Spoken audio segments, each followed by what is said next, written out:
بسم اللہ الرحمن الرحیم۔ السلام علیکم۔ آج آپ سے مزید کچھ یادیں شیئر کروں گی۔ سب سے پہلی بات جو میں کہنا چاہوں گی کہ والدین کی طرف سے اولاد کو دیا جانے والا سب سے قیمتی تحفہ جو وہ اپنی اولاد کو دیتے ہیں وہ بہترین تربیت ہے۔ ہم اپنے ابو کو بعض معاملات میں سخت مزاج سمجھتے تھے، لیکن جب کچھ وقت گزرتا تو اللہ تعالی ہمیں اس کی حکمت سمجھا دیتے۔ الحمدللہ۔ دسترخوان پر جب بیٹھتے تو ابو سب سے پوچھتے کہ کس نے نماز پڑھی ہے، کس نے نہیں پڑھی، اور جو شرمندگی سے سر جھکا لیتا پھر ابو کہتے کہ جس اللہ کی نماز نہیں پڑھی اس کا دیا رزق کیسے کھاؤ گے؟ پھر کچھ دیر ایسے ظاہر کرتے جیسے انہیں ہماری کوئی پرواہ نہیں، کھانا کھائیں نہ کھائیں، کھانا شروع کر دیتے، اور ساتھ میں وہ جنہوں نے نماز پڑھی ہوتی۔ پھر کچھ دیر بعد ابو بلا لیتے، پیار کرتے، دسترخوان پر بٹھاتے، کھانا کھلاتے اور سمجھاتے۔ الحمدللہ ابو کی اس تربیت کی وجہ سے نماز کی عادت پختہ ہو گئی۔ اسکول کی چھٹیاں ختم ہو گئیں۔ صبح ابو کے ساتھ سب نے اسکول جانا، واپسی پر ابو ہمیں لینے آتے، کبھی راستے میں تنور سے روٹی لیتے۔ گھر پہنچنے تک سب روٹیوں کے کڑکڑے حصے کھا چکے ہوتے۔ امی کھانا پکا چکی ہوتی تھیں، دسترخوان لگایا جاتا اور سب کھانا کھاتے۔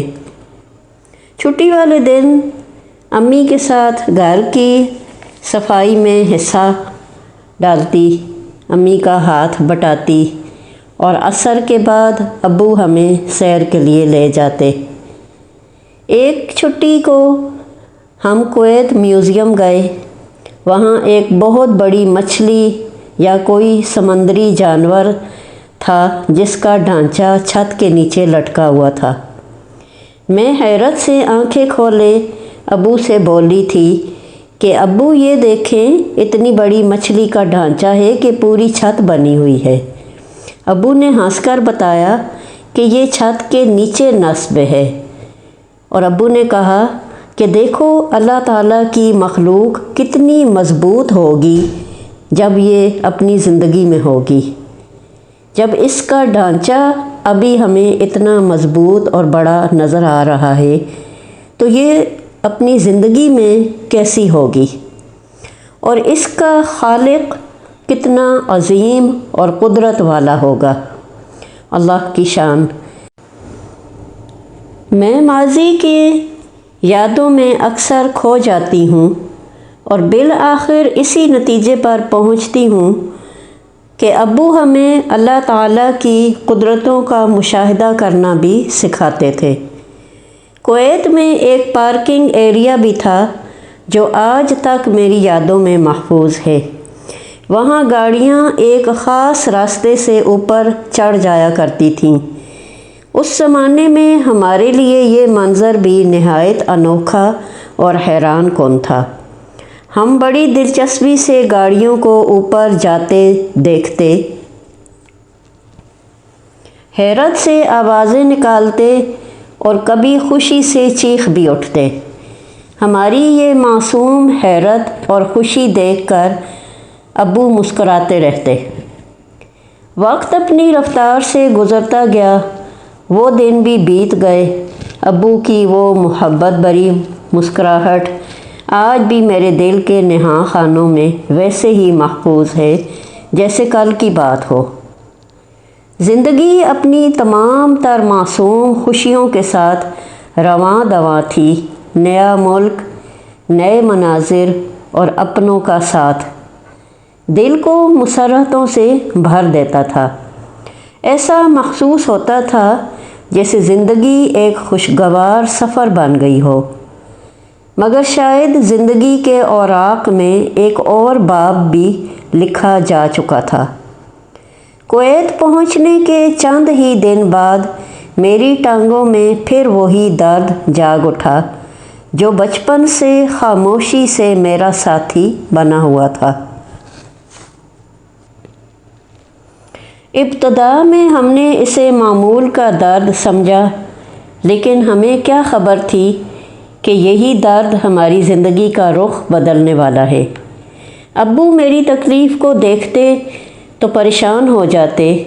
ایک دن انہوں نے امی سے کہا، پاکستان میں تو اتنی سہولتیں نہیں تھیں، نہ ہی میں خود موجود ہوتا تھا، اب یہاں ڈاکٹر کو دکھاتے ہیں۔ آخر یہ کیسا درد ہے کہ کچھ دن یہ ٹھیک رہتی ہے، پھر شروع ہو جاتا ہے، اور اس کی چال بھی متوازن نہیں۔ چنانچہ ایک دن ہم اسپتال چلے گئے۔ نیا ماحول، اجنبی زبان، بہت بڑا ہسپتال۔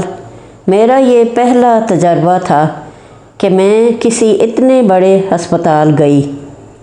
ڈاکٹروں نے معائنہ کیا اور مجھے تھوڑا دور تک چلنے کو کہا۔ اس حال میں ڈاکٹروں کی ایک ٹیم بیٹھی تھی۔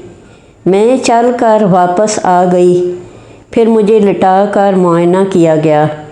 میری ٹانگوں اور جوڑوں کو مختلف انداز سے دبا کر دیکھا۔ پھر ایکس رے کے بعد جب رپورٹ سامنے آئی تو اچانک ماحول بدل گیا۔ امی کی آنکھوں میں آنسو بہنے لگے، ابو کے چہرے پر بھی گہری پریشانی نمایاں تھی۔ میں ان کے چہرے دیکھ رہی تھی،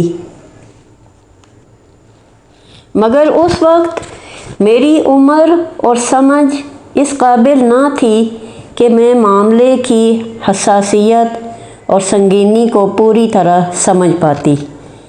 ڈاکٹروں نے بتایا تھا کہ میرے حفظ کے جوڑ اپنی اصلی جگہ پر نہیں ہیں، بلکہ اپنی جگہ سے نکل کر اوپر سرک چکے ہیں۔ جس درد کی وجہ سمجھ نہیں آتی تھی، اس کی حقیقت آج ہمارے سامنے تھی۔ میری یہ یادیں آپ کے دل کو چھوئیں تو ویڈیو کو لائک کر دیجیے گا، اپنے قیمتی تاثرات کمنٹس میں ضرور شیئر کیجیے، اور ایسے ہی مزید یادوں بھرے سفر کے لیے چینل کو سبسکرائب کرنا نہ بھولیے۔ السلام علیکم۔